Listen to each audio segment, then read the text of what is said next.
Okay, good afternoon, everybody. Thanks for joining us today. My name's John Suckling, and thanks for joining our webinar about how to submit a successful SparkON application.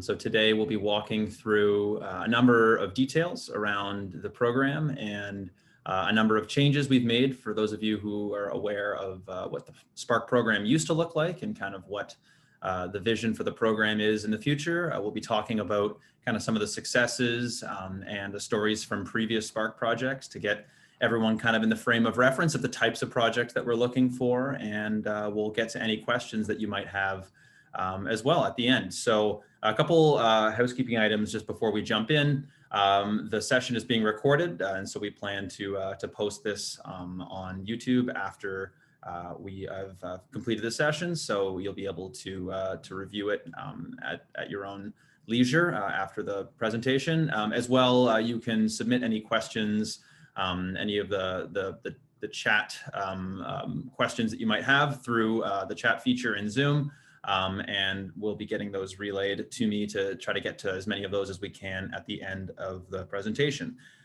Thinking about probably 30 minutes or so, give or take, to get through all the content, and we'll see how much we can get through. The idea is for the session to be as helpful as possible. We're really excited about the responses and the excitement that we've heard from people. This is obviously an incredibly important project, important program focusing on addressing COVID-related senior care challenges, which are certainly needed right now. And so let's talk about what specifically we are looking for. So in general, today we're going to be going through a number of different things. First, just we'll give a bit of background about our organization, the Center for Aging and Brain Health Innovation. We'll be talking about the program itself, who can apply, and the innovation themes or the challenge sets that we've assessed for the particular call, eligibility criteria and examples of successful projects, walk you through how to actually apply and what the application form looks like.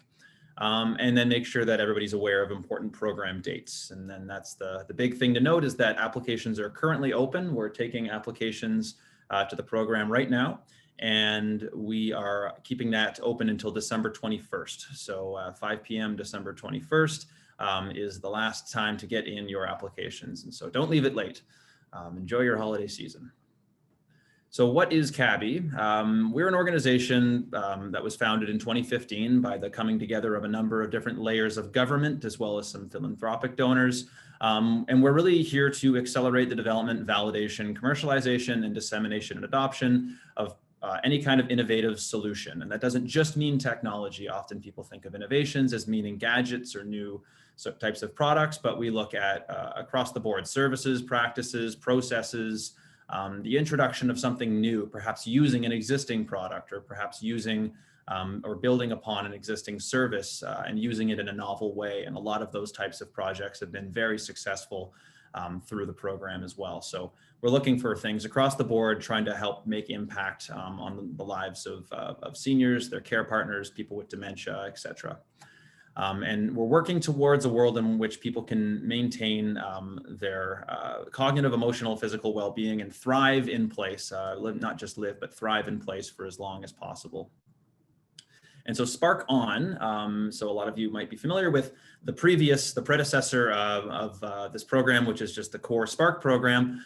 This is a special call, and it's special kind of for a number of reasons. First of all, it's looking specifically within Ontario for solutions, and that is by nature of the funding that comes for this program being from the provincial funders of CABHI. And so we're looking for Ontario solutions to develop themselves, to scale to other organizations, to help validate their claims, to help them get ready to make a widespread impact in Ontario and beyond. And that's kind of an important piece, is just because we're focused on Ontario solutions doesn't mean that we're not taking into perspective kind of a national or really an international outlook on how to address COVID, because it's obviously more than just an Ontario or a Canadian challenge. It's something that, even with the developments of vaccines that we're hearing in the news today, is something that the challenges are going to be felt for some time. And a lot of the challenges that have been addressed, or being talked about through COVID are really more transcendent than just of any particular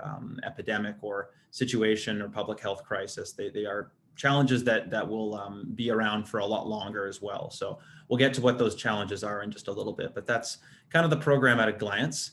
The program objectives is to essentially accomplish these 4 things. We're looking to enable frontline care staff to utilize their expertise, right? No one's more aware of the challenges at the front line than the care staff who are working in that environment every day.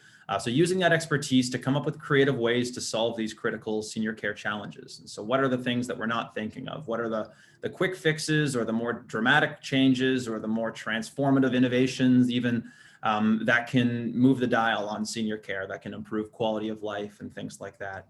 Another objective is to build capacity, right? So it's about the solution you're building, but it's also about kind of that indirect capacity building element. And so in your application, we're looking for people that have engaged a team and not just applying as an individual. How will this kind of go beyond the Spark project that you're applying for and actually have some impact on the care organization as a whole? And that's a really important outcome measure that we track as well.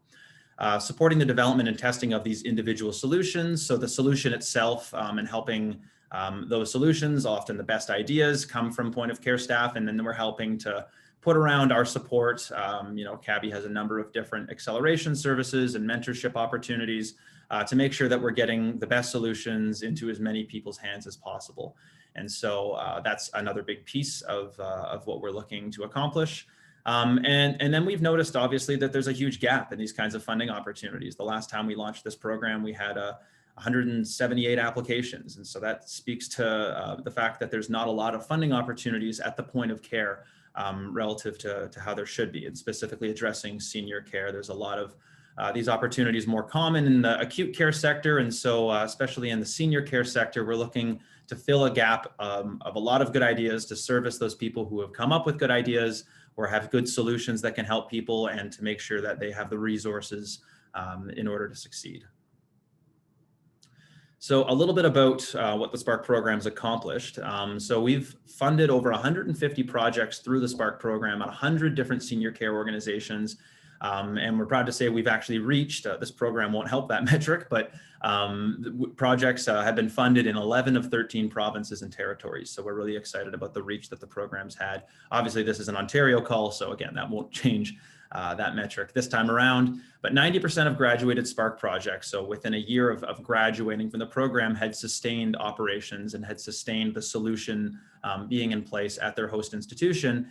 And nearly half had it scale to at least one other additional organization from that time. Some have scaled to multiple organizations across provincial boundaries or international boundaries, which is really exciting as well. And that is the ultimate goal. And so that's 1 year after. We expect that more and more will continue to grow and develop and start to move that number as well. But we're really happy about what we've seen there. Completed projects go on to raise $110,000 on average of additional funding within 1 year of completing their project. And that's really critical because we want to help be a supporting player in getting these solutions up and running, but ultimately we want to prepare the projects for being able to sustain themselves beyond the time that CABHI is supporting them. So what other grants can you apply to? How can you create a business model around this that helps you to sustain operations? How can you make claims about the impact that it brings to your care organization so that maybe the operating budget has some room to continue your program or initiative for years beyond? So these are all some of the metrics that we track, and kind of gives an indication of the types of metrics that we're interested in collecting. And we want to make sure that the projects that we fund are moving the needle in these areas as well. And then as far as that capacity building piece, this is kind of a neat figure, is that projects often report that there's an increased organizational uptake of innovation. So again, I mentioned about not just investing in a particular project, but investing in that culture of innovation piece. And so engaging your team, engaging kind of the entire clinical sphere, and bringing these different disciplines together and working on bringing in a new innovation. And maybe this will be the one that sticks, or maybe it'll be something else that comes up a year later, but we really want people to get experience researching and implementing and trying new things in the senior care sector. So the SparkON program is supporting Ontario-based innovative solutions that address COVID-19 challenges in this time around, from frontline care workers, clinical managers, and clinical researchers. So the IP being owned by the frontline care workers, the managers, the researchers within their organization, or owned by the organization through whatever the IP sharing arrangement may be. So that's a critical piece, is that it's one of the applicants, being one of these groups, is able to make decisions on behalf of that intellectual property of that solution. The recipients will receive $50,000, up to $50,000. It doesn't have to be the full amount, but that's how much is available, along with coaching, mentorship, and a number of other services that we bring to the table, which I'll talk to you about in a little bit, to accelerate the development and utilization of these innovative solutions that will help improve brain health or quality of life for older adults, and specifically in the 4 key areas that I'll mention in a little bit. But this is what the program looks like at a glance. So now let's talk about who's eligible to apply. So that's the nature of the types of projects we're looking for, is kind of what we're looking for, but here's who can actually apply. So when we say frontline care staff, these are the different groups that we mean. This is not an exhaustive list. There may be other types of professionals that don't fall within this. If you have any questions about that, please send us an email to ask if you're eligible to apply at info@cabhi.com. The other groups as well, the clinical managers and the clinical researchers, broadly defined as people who are either directly managing clinical care delivery or conducting applied research. So not necessarily in a lab or kind of an isolated setting, but in a more translational setting, who are employed at a organization, or who are licensed to conduct research in a particular organization that meets the bill of what constitutes an eligible host organization. So an organization that's with a mandate to provide care to seniors, programs to seniors. It could be in the community, it could be in a congregate care setting, it could be in a particular department of a more large academic hospital or healthcare organization. So anything that is a healthcare delivery organization that wants to try to meet the needs of seniors would be considered an eligible applicant organization. And that would be the actual organization that receives the funding, and it would all be flowed through to the project by the host organization. So again, if you have any questions about whether or not you can apply, just easiest way to figure that out is to ask us, info@cabhi.com. So that's who can apply. Now, I guess what can apply, or what kinds of solutions would be considered. So it must clearly address one of our 4 priority themes, which I promise we will get to shortly. It must be sufficiently innovative, and so that it's not just something that's common in a number of other organizations. We also recognize that what's common in one organization might not be common in every organization. So, if something is innovative in a particular area, or for a particular field, or in a particular population, that would have a special consideration as well. So we're looking for that.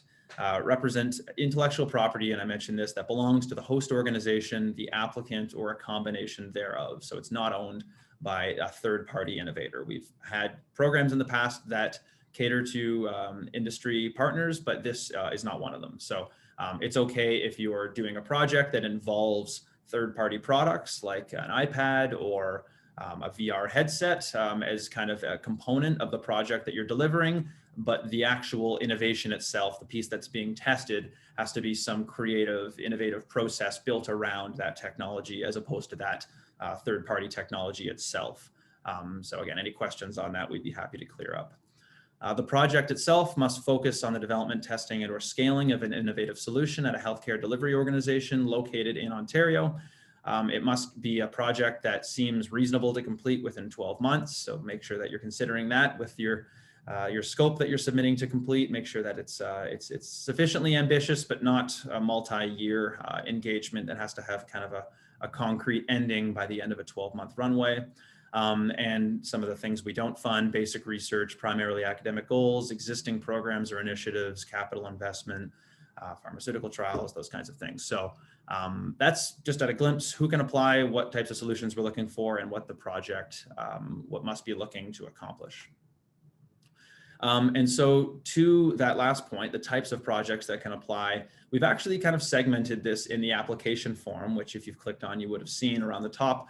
We ask to have applicants self-identify into one of the two streams. And this is really just to get more of a sense of what types of projects people are interested in conducting.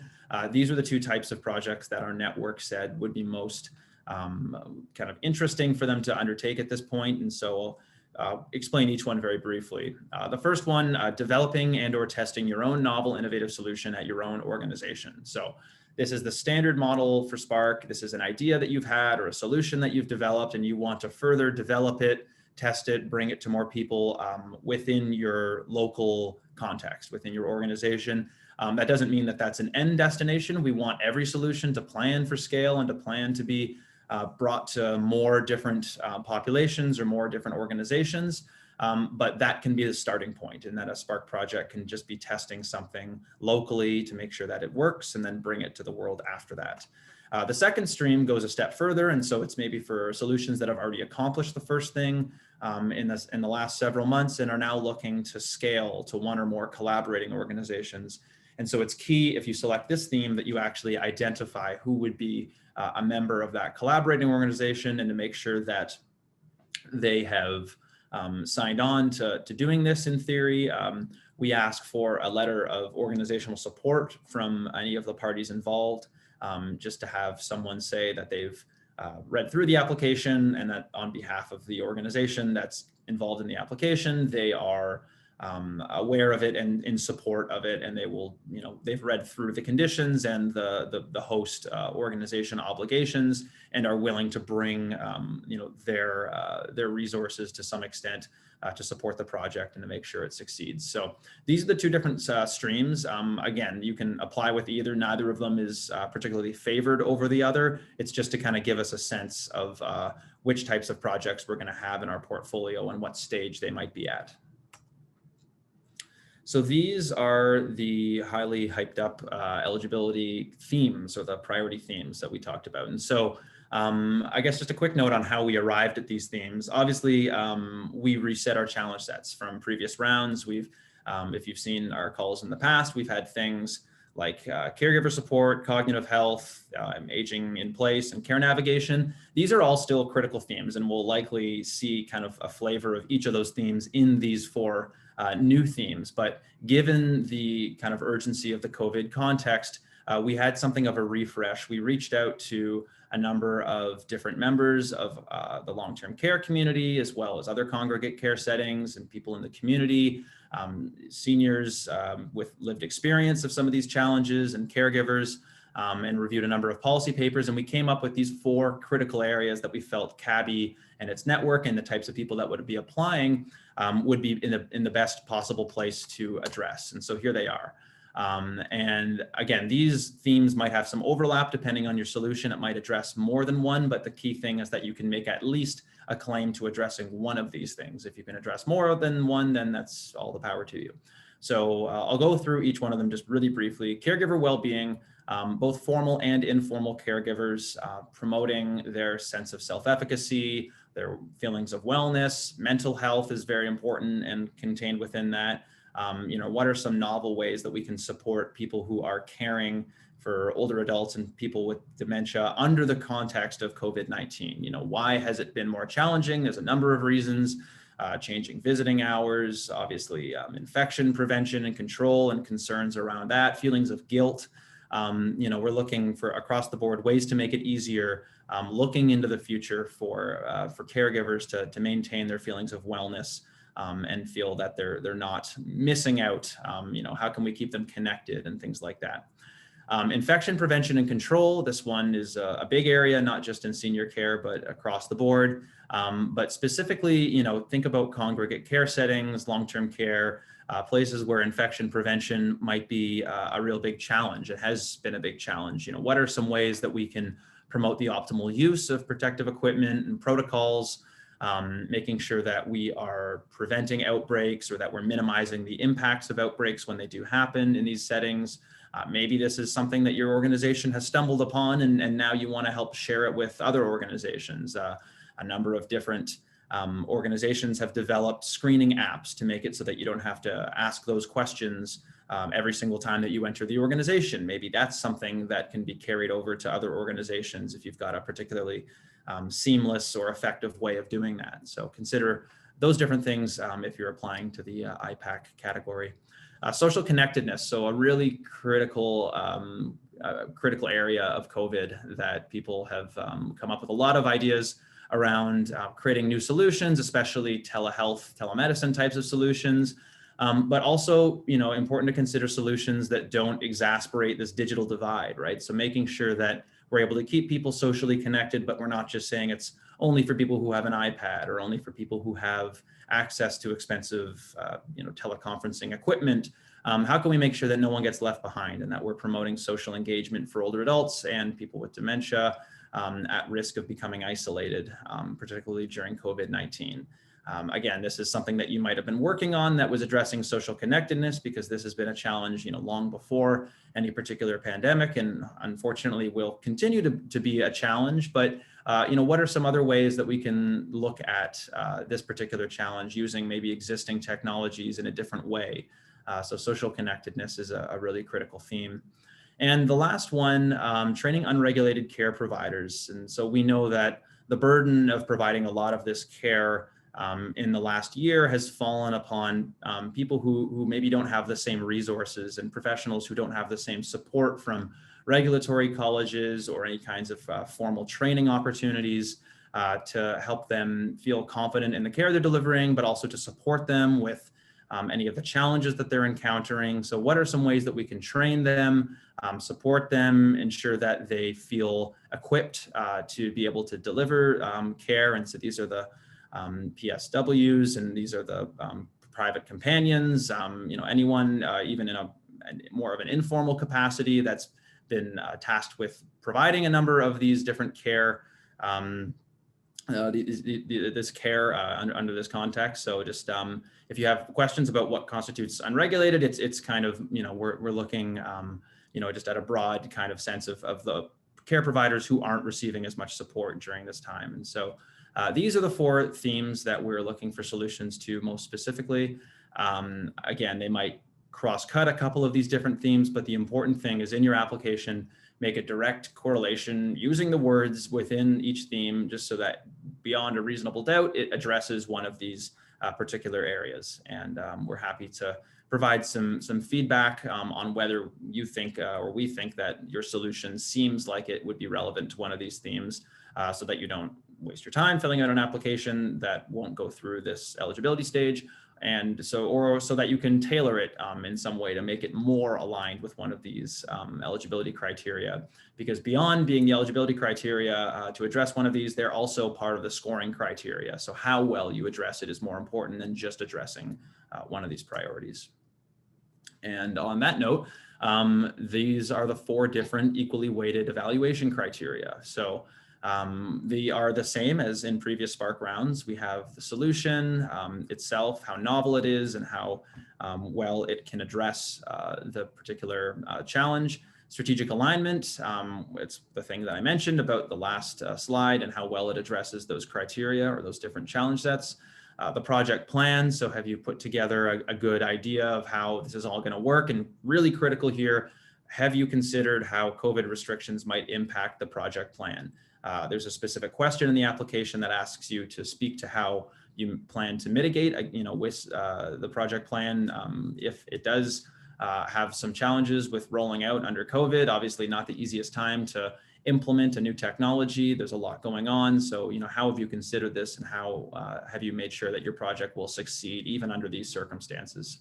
And the project team, and we mentioned this earlier, that it's really important to hear about the team's point of care experience, as well as that they're taking a multidisciplinary approach, and that they have representation from a number of different disciplines, as opposed to just being a single applicant, because the more kind of areas of expertise we have around these projects, the more times we've always seen them more successful. So make sure that you're taking a multidisciplinary approach, engage more people on your team, not just care professionals. Are you considering engaging older adults themselves?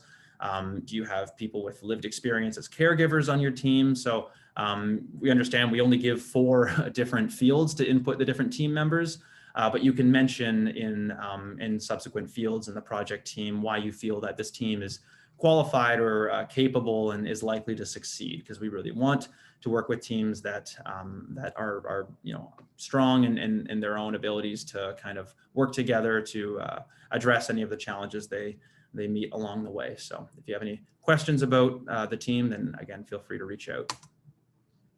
So a little bit about how the Spark programs evolved.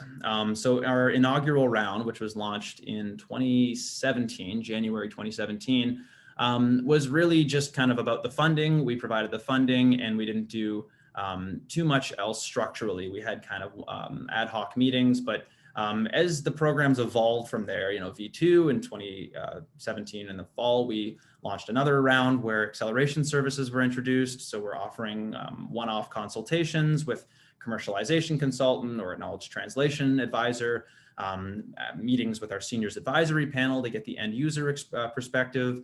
And then we grew that in V3, added a new newsletter, a podcast, and expanded service offerings, and really tried to bring together this peer-to-peer sharing of working across different projects and addressing problems with teamwork as opposed to doing it isolated from one another. And then in V4, we added the SparkU curriculum. And so this was a really exciting thing that we added, which is a number of different sessions, as well as office hours. These are webinars, resources, peer-to-peer learning.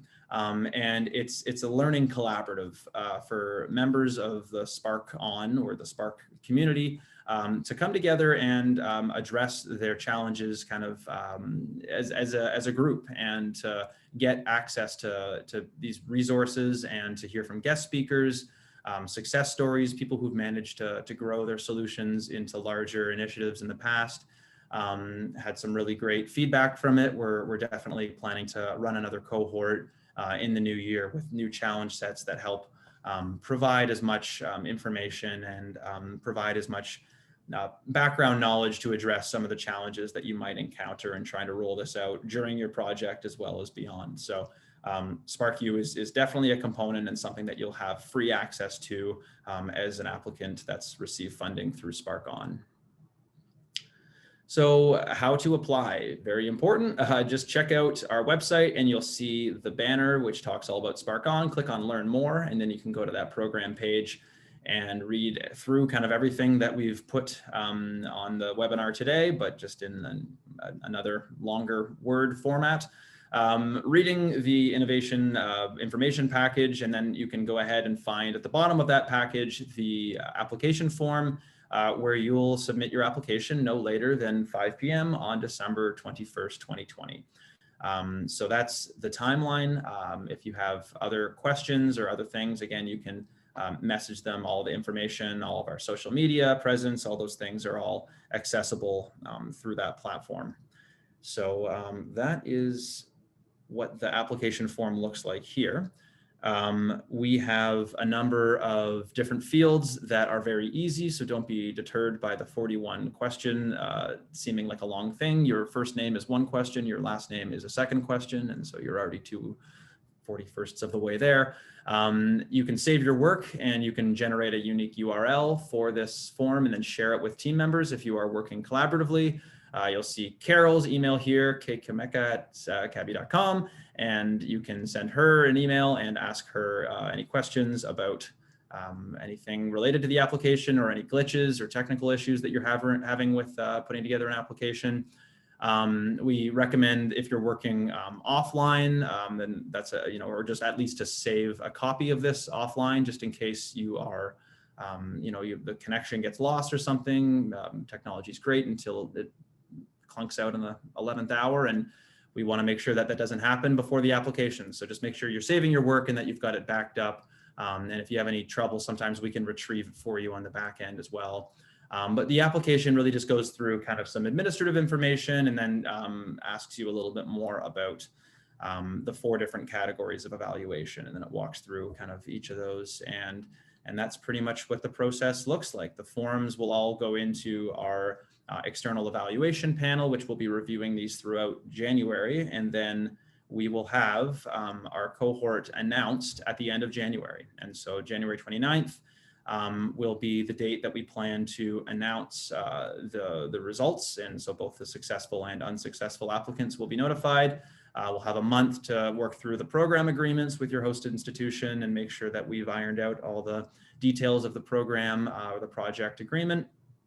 And then all the projects will contractually begin on March 1st. And so we'll hope to have the funding and everything already, well to you in advance, and to make sure that we have everything off and running to start in March. And then we'll be launching the SparkU curriculum in the summer, and everything kind of rolls out from there. So these are the dates, December 21st, again, the most important date right now, and the application window is very much live. So we encourage you to start putting together your applications. It looks like we have a couple questions that have just been relayed, so I'll get through a couple of these as well. And then anything else beyond that can again be sent to Carol or to the email that you see on the screen here, and we'll get back to you as quick as we can. So the first question is, are we required to list citations within our proposal? If yes, where should we attach references? So good question.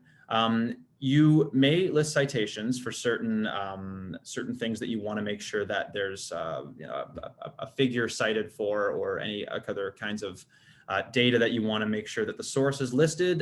There's two different additional attachments that you can attach at the bottom of your application. If you want to include a Word document with all of your references, that can go at the bottom.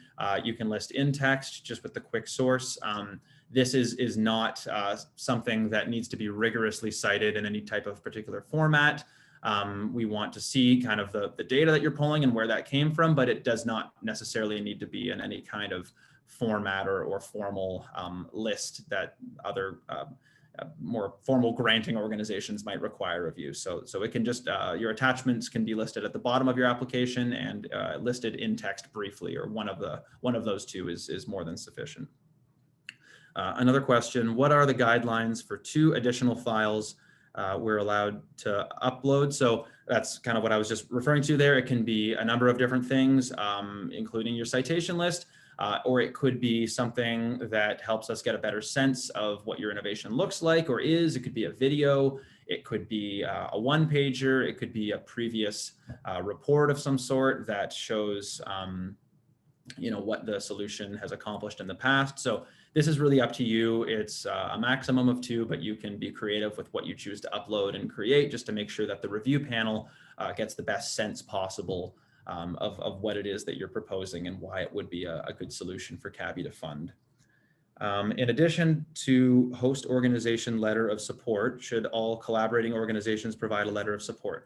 Yes, so we require one specifically for the organization that receives the funding, but any additional funding would be, or any additional organizations on the application should state through a letter of support or through some other template or some other way of confirming that they're aware of the project and that they're in support of the project. The letter of support template that we provide on our website is more specifically about holding the funds and understanding the responsibilities around that. But collaborating organizations can either work from that template or just create some small email or blurb or just written into the application somewhere that they are in support of the application and that they'll bring their resources to the extent required to address that. So I think that's all the time that we do have for these, any of the different questions that we didn't have a chance to get to.